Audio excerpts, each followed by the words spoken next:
Bawat bansa ay may kani-kaniyang leader at halos lahat sila ay pawang mayayaman. Anuman ang kanilang titulo, mapa-president, prime minister, king o queen o sultan. Ngayong araw na ito ating alamin ang pinakamayamang president sa buong mundo. Coming up.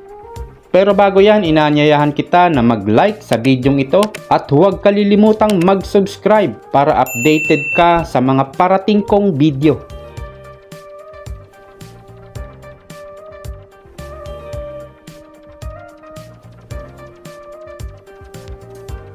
Number 10. Tamim bin Hamad Al Thani.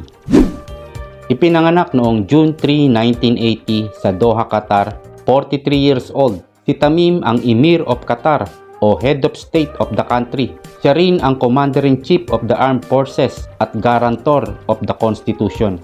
Pang-apat sa anak